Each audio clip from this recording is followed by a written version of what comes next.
ಕಾಂಗ್ರೆಸ್ನಲ್ಲಿ ಜೋರಾಯಿತು ಬದಲಾವಣೆಯ ಬಿರುಗಾಳಿ. ಶಾಸಕರ 1-to-1 ಮೀಟಿಂಗ್ಗೆ ಸಿದ್ಧತೆ. ರಾಜ್ಯ ಬಿಜೆಪಿಯಲ್ಲೂ ಕೂಡ ಬದಲಾವಣೆಯ ಗುಸುಗುಸು. ವಿರೋಧ ಪಕ್ಷದ ಸ್ಥಾನಕ್ಕೂ ಕೂಡ ಎದುರಾಯ್ತಾ ಕೊಟ್ಟು 5 ಹುಲಿಗಳ ವಿಷಪ್ರಾಶನದ ಕೇಸ್ಗೆ ಸಂಬಂಧಪಟ್ಟಂತೆ 5 ಆರೋಪಿಗಳು ಅರೆಸ್ಟ್. ತಪ್ಪಿತಸ್ಥರಿಗೆ ಕ್ರಮ ಅಂದ್ರು ಸಿಎಂ ಸಿದ್ದರಾಮಯ್ಯ. ಇದರ ಜೊತೆಗೆ ಮತ್ತಷ್ಟು ಸುದ್ದಿಗಳನ್ನು ನೋಡೋಣ ಕರ್ನಾಟಕ ಟಾಪ್ 20ಯಲ್ಲಿ. ರಾಜ್ಯ ಕಾಂಗ್ರೆಸ್ನಲ್ಲಿ ಅಸಮಾಧಾನದ ಹೊಗೆ ಆಡ್ತಾ ಇದೆ. ಈ ಬೆನ್ನಲ್ಲೇ ನಿನ್ನೆ ಕೆಎನ್ ರಾಜಣ್ಣ ಎಬ್ಬಿಸಿದ ಬದಲಾವಣೆ ಬಿರುಗಾಳಿ ಸಾಕಷ್ಟು ಸಂಚಲನ ಮೂಡಿಸಿದೆ. ಇದೇ ವಿಚಾರವಾಗಿ ಪ್ರತಿಕ್ರಿಯಿಸಿದ ಸಿಎಂ ಸಿದ್ದರಾಮಯ್ಯ ಬದಲಾವಣೆ ಆಗುತ್ತೆ ಅಂತ ಹೇಳಿದ್ದಾರೆ. ಇಂತಹದ್ದೇ ಬದಲಾವಣೆ ಅಂತ ಹೇಳಿಲ್ಲ, ಸಣ್ಣ ಪುಟ್ಟ ಬದಲಾವಣೆ ಆಗುತ್ತೆ ಅಂತ ಹೇಳಿದ್ದಾರೆ ಅಷ್ಟೇ. ಅದನ್ನು ನೀವು ಹೇಗೆ ಬೇಕೋ ಹಾಗೆ ಬರ್ಕೊಂಡ್ರೆ ಹೇಗೆ ಅಂತಂದ್ರು.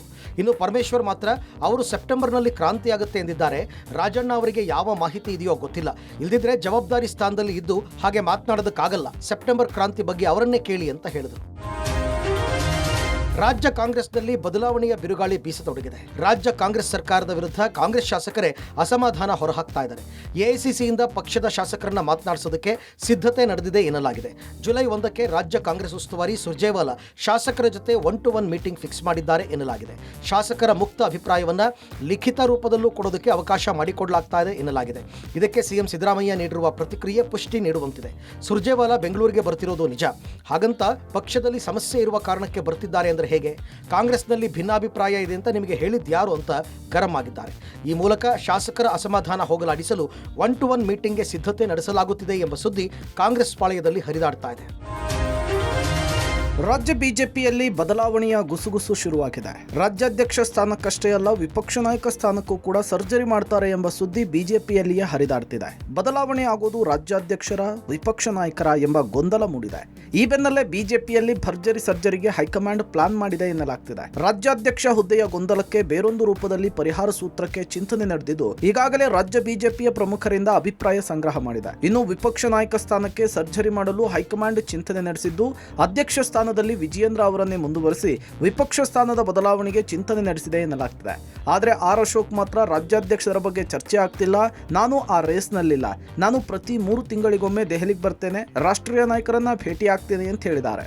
ಪ್ರತಿ 3 ತಿಂಗಳಿಗೊಂದ್ಸರಿ ನಾನು ಬರ್ತೀನಿ. ಸ್ಥಿತಿಗತಿಗಳ ಬಗ್ಗೆ ಮತ್ತೆ ಕಾಂಗ್ರೆಸ್ ವಿರುದ್ಧದ ಹೋರಾಟದ ಬಗ್ಗೆನೇ ಹೆಚ್ಚು ಚರ್ಚೆ. ನಮ್ಮ ಎಲ್ಲ ಭೇಟಿಯಲ್ಲೂ ಕೂಡ ಕಾಂಗ್ರೆಸ್ ವಿರುದ್ಧ ಯಾವ ರೀತಿ ಹೋರಾಟ ಮಾಡಬೇಕು ಅಂತ ಸಲಹೆ ಸೂಚನೆಗಳನ್ನು ಕೊಟ್ಟಿದ್ದಾರೆ. ಅದು ಪ್ರತಿ 3 ತಿಂಗಳಿಗೊಂದ್ಸರಿ ನಾನು ಬರ್ತೀನಿ.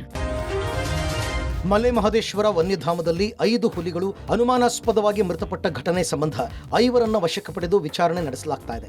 ಹುಲಿಗಳ ಸಾವು ಪ್ರಕರಣವನ್ನು ರಾಜ್ಯ ಸರ್ಕಾರ ಗಂಭೀರವಾಗಿ ಪರಿಗಣಿಸಿದ್ದು ತನಿಖೆ ನಡೆಸಿ ತಪ್ಪಿತಸ್ಥರ ವಿರುದ್ಧ ಕಠಿಣ ಕ್ರಮ ಕೈಗೊಳ್ಳುವುದಾಗಿ ಈಗಾಗಲೇ ಆಶ್ವಾಸನೆ ನೀಡಿದೆ. ಹುಲಿಗಳ ಮರಣೋತ್ತರ ಪರೀಕ್ಷೆ ನಡೆಸಿ ಸ್ಯಾಂಪಲ್ಸ್ ಅನ್ನು ಲ್ಯಾಬ್ಗೆ ಕಳುಹಿಸಲಾಗಿದೆ. ವರದಿಗಾಗಿ ಅಧಿಕಾರಿಗಳು ಕಾದು ಕುಳಿತಿದ್ದು ವರದಿ ಕೈಸೇರಿದ ಬಳಿಕ ಸಾವಿಗೆ ನಿಖರ ಕಾರಣ ಏನು ಎಂಬುದು ಗೊತ್ತಾಗಲಿದೆ. ಇನ್ನು ಹುಲಿ ಸಾವು ಸಂಬಂಧ ಮೀಣ್ಯಂ ಅರಣ್ಯ ಪ್ರದೇಶದ ಸಮೀಪದ ಗ್ರಾಮಸ್ಥರನ್ನ ಕೂಡ ವಿಚಾರಣೆಗೆ ಒಳಪಡಿಸಲಾಗ್ತಾ ಇದೆ. ಪೊಲೀಸರು ಗ್ರಾಮಸ್ಥರನ್ನ ಘಟನಾ ಸ್ಥಳಕ್ಕೆ ಕರ್ಕೊಂಡು ಹೋಗಿ ಮಾಹಿತಿ ಕಲೆ ಹಾಕಿದ್ದಾರೆ. ಹುಲಿಗಳ ಮೃತದೇಹಗಳು ದೊರೆತ ಸ್ಥಳದಲ್ಲಿಯೇ ಹಸುವಿನ ಶವ ಕೂಡ ಸಿಕ್ಕಿದ್ದು ಹುಲಿಗಳಿಗೆ ವಿಷಪ್ರಾಶನ ಮಾಡಿಸಿರುವ ಶಂಕೆಗೆ ಕಾರಣವಾಗಿದೆ. ಸದ್ಯ 2 ತನಿಖಾ ತಂಡದಿಂದ ತನಿಖೆಗೆ ಆದೇಶಿಸಲಾಗಿದೆ. ಪಿಸಿಸಿಎಫ್ ನೇತೃತ್ವದಲ್ಲಿ ಒಂದು ತನಿಖಾ ತಂಡ ರಚನೆಯಾಗಿದ್ದರೆ ಸ್ಥಳೀಯವಾಗಿ ಮಲೆಮಹದೇಶ್ವರ ವನ್ಯಧಾಮದ ಎಸಿಎಫ್ ಗಜಾನನ್ ಹೆಗಡೆ ನೇತೃತ್ವದಲ್ಲಿ ತನಿಖೆ ಆರಂಭವಾಗಿದೆ. ಮಲೆಮಹದೇಶ್ವರ ಬೆಟ್ಟದ ಮುಖ್ಯ ಅರಣ್ಯ ವಲಯದಲ್ಲಿ ಏನು ತಾಯಿ ಹುಲಿ ಮತ್ತು 4 ಅದರ ಮರಿಗಳು ಸದ್ದಿದ್ದಂಥದ್ದು ಭಾಳ ಇದೊಂದು ದೊಡ್ಡ ದುರಂತ. ಭಾಳ ನೋವಾಗಿದೆ, ಭಾಳ ದುಃಖ ಆಗಿದೆ. ಖುದ್ದಾಗಿ ಭೇಟಿ ಕೊಡಬೇಕು ಅಂತೇಳಿ ಹೇಳಿ ಎಲ್ಲ ಕಾರ್ಯಕ್ರಮಗಳನ್ನು ರದ್ದು ಮಾಡಿ ಶಾಸಕರ ಜೊತೆಯಲ್ಲಿ ಮತ್ತು ಅಧಿಕಾರಿಗಳ ಜೊತೆಯಲ್ಲಿ ಚರ್ಚೆ ಮಾಡಿ ಇವತ್ತಿಲ್ಲಿಗೆ ಬಂದಿದ್ದೇನೆ. 5 ಹುಲಿಗಳು ಏನು ಮೃತಪಟ್ಟಿದ್ದಾವೆ, ಅಂತ್ಯಕ್ರಿಯೆಯಲ್ಲಿ ಭಾಗವಹಿಸಿದ್ದೇನೆ. ಪ್ರಾಥಮಿಕ ಹಂತದಲ್ಲಿ ಇದು ವಿಷಪ್ರಾಶನದಿಂದ ಆಗಿದೆ ಅಂತ ಹೇಳಿ ನಮಗೆ ಮಾಹಿತಿ ಬರ್ತಾ ಇದೆ. ಮಲೆ ಮಹದೇಶ್ವರ ಬೆಟ್ಟದ ಅರಣ್ಯ ಪ್ರದೇಶದಲ್ಲಿ 5 ಹುಲಿಗಳ ಅಸಹಜ ಸಾವು ಪ್ರಕರಣದ ತನಿಖೆ ಚುರುಕುಗೊಂಡಿದೆ. ವಿಷಪ್ರಾಶನದಿಂದಲೇ ಹುಲಿಗಳು ಮೃತಪಟ್ಟಿವೆ ಅಂತ ಮುಖ್ಯ ಅರಣ್ಯ ಸಂರಕ್ಷಣಾಧಿಕಾರಿ ಸ್ಪಷ್ಟಪಡಿಸಿದ್ದಾರೆ. ಹಸುವಿನಲ್ಲಿರುವ ವಿಷದ ಮಾಂಸ ತಿಂದು ಹುಲಿಗಳು ಮೃತಪಟ್ಟಿವೆ. ಯಾವ ಪ್ರಮಾಣದ ವಿಷ ಎಂಬುದು ಲ್ಯಾಬ್ ವರದಿ ಮೂಲಕ ಗೊತ್ತಾಗಲಿದೆ. ಹಸುವನ್ನ ಹುಲಿ ಬೇಟೆಯಾಡಿದ ಮೇಲೆ ಹಸುವಿಗೆ ವಿಷ ಹಾಕಲಾಗಿದೆಯಾ ಅಥವಾ ಮೊದಲೇ ಹಸುವಿಗೆ ವಿಷಪ್ರಾಶನ ಮಾಡಿಸಲಾಗಿತ್ತಾ ಎಂಬುದು ಲ್ಯಾಬ್ ವರದಿ ಬಂದ ಬಳಿಕ ಗೊತ್ತಾಗಲಿದೆ ಎಂದರು. ಇನ್ನು 3 ದಿನದ ಹಿಂದೆ ಈ ಸಾವು ಸಂಭವಿಸಿದೆ. ಇದಕ್ಕೆ ಯಾರು ಹೊಣೆಗಾರರು ಎಂಬುದನ್ನ ಇಲಾಖಾ ಮಟ್ಟದಲ್ಲಿ ತನಿಖೆ ಮಾಡುತ್ತೇವೆ. ವಾಚರ್ಗಳಿಗೆ ಸಂಬಳ ತಡವಾಗಿದೆ ಎಂಬುದಕ್ಕೆ ಗಸ್ತು ಮಾಡಿಲ್ಲ ಎಂಬ ಆರೋಪಗಳು ಇವೆ. ಎಲ್ಲದರ ಬಗ್ಗೆ ತನಿಖೆ ಮಾಡುತ್ತೇವೆ ಅಂತಂದ್ರು. 5 ಹುಲಿಗಳ ಸಾವು ತನಿಖೆ ನಡೀತಾ ಇದೆ. ನಿನ್ನೆಯಷ್ಟೇ ತಾಯಿ ಹುಲಿಯ ಮರಣೋತ್ತರ ಪರೀಕ್ಷೆ ಮುಗಿಸಲಾಗಿತ್ತು. ಇದೀಗ 4 ಮರಿಗಳ ಪೋಸ್ಟ್ ಮಾರ್ಟಂ ಮಾಡಿ ಕಾಡಿನೊಳಗೆ ಅಗ್ನಿಸ್ಪರ್ಶದ ಮೂಲಕ ಅಂತ್ಯಕ್ರಿಯೆ ನಡೆಸಲಾಯಿತು. ಎಸಿಸಿಎಫ್ ನೇತೃತ್ವದಲ್ಲಿ ಪ್ರಾಣಿಶಾಸ್ತ್ರಜ್ಞರು ಹಾಗೂ ಪಶುವೈದ್ಯರು ಮರಣೋತ್ತರ ಪರೀಕ್ಷೆ ನಡೆಸಿದರು. ಹುಲಿಗಳ ಮೃತದೇಹದ ಪ್ರಮುಖ ಅಂಗಾಂಗಗಳನ್ನು ಸಂಗ್ರಹಣೆ ಮಾಡಿದ ಸಿಬ್ಬಂದಿ 3 ಗುಂಪುಗಳಲ್ಲಿ ಮಾದರಿಯನ್ನ ಸಂಗ್ರಹಿಸಿ ಪ್ರತ್ಯೇಕವಾಗಿ 3 ಲ್ಯಾಬ್ಗಳಿಗೆ ಸ್ಯಾಂಪಲ್ಗಳ ರವಾನೆ ಮಾಡಿದ್ದಾರೆ. ಈಗಾಗಲೇ ಹುಲಿಗಳ ಸಾವಿನ ತನಿಖೆ ಚುರುಕುಗೊಂಡಿದೆ. ಈ ಬಗ್ಗೆ ಸಿಎಂ ಸಿದ್ದರಾಮಯ್ಯ ಪ್ರತಿಕ್ರಿಯಿಸಿ ತನಿಖೆಗೆ ಸೂಚಿಸಿದ್ದೇನೆ. ವರದಿ ಬಂದ ನಂತರ ತಪ್ಪಿತಸ್ಥರ ವಿರುದ್ಧ ತಕ್ಕ ಕ್ರಮ ಆಗುತ್ತೆ ಅಂತ ಹೇಳಿದರು. ರಾಜ್ಯದಲ್ಲಿ ಮುಂಗಾರು ಮಳೆ ಅಬ್ಬರ ಜೋರಾಗಿದೆ. ಭಾರೀ ಗಾಳಿ ಮಳೆಯಿಂದಾಗಿ ಸಾಕಷ್ಟು ಕಡೆ ಅವಾಂತರಗಳು ಸೃಷ್ಟಿಯಾಗಿದೆ. ಹಾಸನ ಜಿಲ್ಲೆಯಲ್ಲಿ ಮಳೆ ಮುಂದುವರೆದಿದ್ದು ಹಳ್ಳ ಕೊಳ್ಳಗಳು ಉಕ್ಕಿ ಹರಿತಾ ಇದೆ. ಹೊಳೆ ಉಕ್ಕಿದ ಪರಿಣಾಮ ಐಗೂರು ಗ್ರಾಮದಲ್ಲಿ ಭತ್ತದ ಗದ್ದೆಗಳು ಜಲಾವೃತ ಆಗಿದೆ. ಮತ್ತೊಂದು ಕಡೆ ಐಗೂರು ಗ್ರಾಮದ ಸೇತುವೆ ಕುಸಿದು ಬೀಳುವ ಹಂತ ತಲುಪಿದೆ. ಹೇಮಾವತಿ ನದಿ ಸೇತುವೆ ಮೇಲೆ ಪ್ರವಾಸಿಗರೋರ್ವ ಹುಚ್ಚಾಟವನ್ನ ಮೆರೆದಿದ್ದಾನೆ. ಸೇತುವೆಯ ತಡೆಗೋಡೆ ಮೇಲೆ ನಡೀತಾ ಪ್ರವಾಸಿಗರು ಹುಚ್ಚಾಟ ಮೆರೆದಿದ್ದಾನೆ. ಮಡಿಕೇರಿ ತಾಲೂಕಿನ ನಾಪೋಕ್ಲು ಭಾಗದಲ್ಲಿ ಧಾರಾಕಾರ ಮಳೆ ಆಗ್ತಾ ಇದ್ದು ಕಾವೇರಿ ನದಿ ಉಕ್ಕಿ ಹರಿತಾ ಇದೆ. ನಾಪೋಕ್ಲು ಚೆರಿಯ ಪರಂಬು ರಸ್ತೆ ಮೇಲೆ ಕಾವೇರಿ ನದಿ ಉಕ್ಕಿ ಹರಿತಾ ಇದ್ದು ರಸ್ತೆ ಸಂಪರ್ಕ ಬಂದಾಗಿದೆ. ನವ ವಧು ವರರನ್ನ ಕರೆದೊಯ್ಯುವುದಕ್ಕೆ ಬೇರೆ ಮಾರ್ಗವೇ ಇಲ್ಲದೆ ಉಕ್ಕಿ ಹರಿತಾ ಇದ್ದ ಕಾವೇರಿ ನದಿ ಪ್ರವಾಹದಲ್ಲಿ ತೆಪ್ಪದಲ್ಲಿ ಇವರನ್ನ ನೆಲೆಸಿಕೊಂಡು ಕರೆದೊಯ್ಯಲಾಗಿದೆ. ಅತ್ತ ಸೋಮವಾರಪೇಟೆಯ ಚೌಡ್ಲು ಗ್ರಾಮದ ಕುವೆಂಪು ವಿದ್ಯಾಸಂಸ್ಥೆ ತಡೆಗೋಡೆ ಕುಸಿತ ಆಗಿದೆ. ಮಹಾರಾಷ್ಟ್ರದ ಪಶ್ಚಿಮ ಘಟ್ಟ ಪ್ರದೇಶದಲ್ಲಿ ಅಬ್ಬರದ ಮಳೆ ಹಿನ್ನೆಲೆಯಲ್ಲಿ ಹುನ್ನೂರು ಗ್ರಾಮದ ವಿಠ್ಠಲ ದೇವಸ್ಥಾನ ಜಲಾವೃತವಾಗಿದೆ. ಹಳೆ ಮೈಸೂರು ಭಾಗದ ಜೀವನಾಡಿಯಾಗಿರುವ ಮಂಡ್ಯ ಜಿಲ್ಲೆಯ ಶ್ರೀರಂಗಪಟ್ಟಣ ತಾಲೂಕಿನ ಕೆಆರ್ಎಸ್ ಡ್ಯಾಂ ಇದೇ ಮೊದಲ ಬಾರಿಗೆ ಜೂನ್ ತಿಂಗಳಲ್ಲೇ ಭರ್ತಿಯಾಗಿ ದಾಖಲೆ ಬರ್ತಿದೆ. ಇದರೊಂದಿಗೆ ಮುಖ್ಯಮಂತ್ರಿ ಸಿದ್ದರಾಮಯ್ಯ ಅವರಿಗೂ ದಾಖಲೆಯೊಂದನ್ನು ಬರೆಯುವ ಅವಕಾಶ ಸಿಕ್ಕಿದೆ.